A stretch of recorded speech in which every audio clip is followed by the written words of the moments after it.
แขวงอัตตปือจัดพิธีมอบหับเลขาคณะบริหารงานพรรคแขวงระหว่างผู้เก่าและผู้ใหม่พิธีมอบหับหน้าที่เลขาคณะบริหารงานพรรคแขวงอัตตปือระหว่างพลโทวันท้องก่องมณีเลขาธิการศูนย์กลางภาคเลขาคณะบริหารงานพรรคแขวงอัตตปือผู้เก่าและสหายบุญเทิงดวงสวรรค์กรรมการศูนย์กลางภาคเลขาคณะบริหารงานพรรคแขวงอัตตปือผู้ใหม่ได้จัดขึ้นในวันที่22มังกร2026นี้ที่หอประชุมใหญ่ของแขวงเป็นเกียรติเข้าร่วมของสหายสอนไซ4พันดอนกรรมการกรมการเมืองศูนย์กลางภาคนายกรัฐมนตรีพร้อมด้วยภาคส่วนที่เกี่ยวข้องคันศูนย์กลางคันแขวงและเมืองเข้าร่วม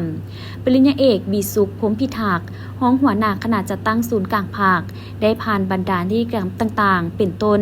คำสั่งของกรมการเมืองศูนย์กลางภาคว่าด้วยการยกย้ายพนักงานการนำขั้นสูงไปหับหน้าที่ใหม่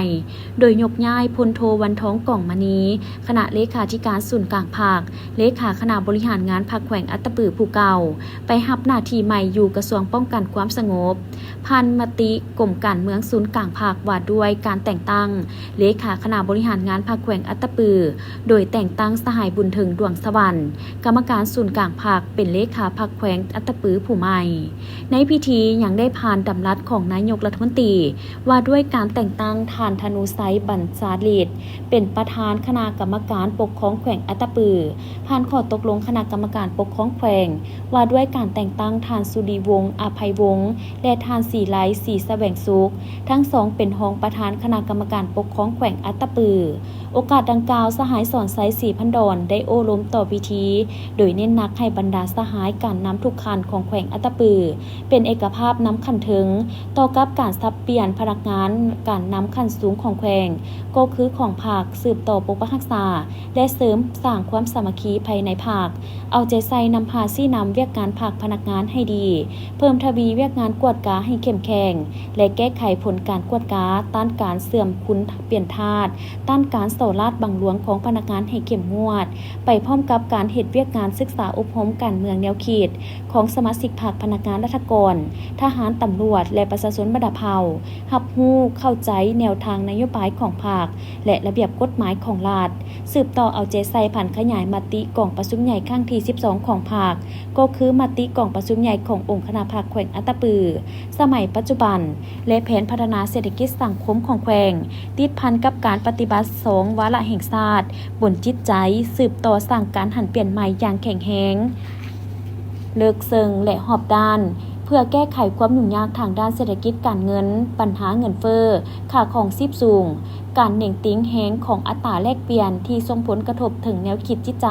และชีวิตการเป็นอยู่ของสมาชิกพรรคพนักงานราชการทหารตำรวจและประชาชนบรรดาเผ่า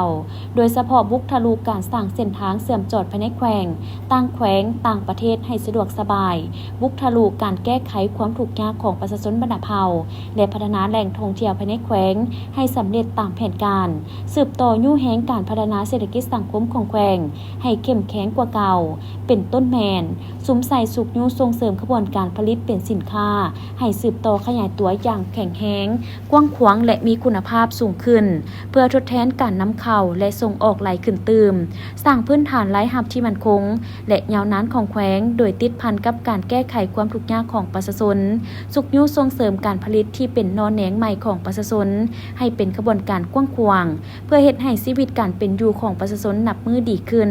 อันสำคัญแม่นต้องสุกยูให้ประชาชนเป็นเจ้าตนเองในการพัฒนาชีวิตการเป็นอยู่และยกระดับแบบแผนดำรงชีวิตที่ก้าวหน้ากว่าเก่าเพื่อเฮ็ดให้ครอบครัวหลุดพ้นออกจากความทุกข์ยากเอาใจใส่เพิ่มทวีและยกสูงประสิทธิภาพในการคุ้มครองรัฐคุ้มครองสังคมด้วยกฎหมายสืบต่อเอาใจใส่ซี่นำเวียกงานป้องกันชาติป้องกันความสงบให้มีความสงบปลอดภัย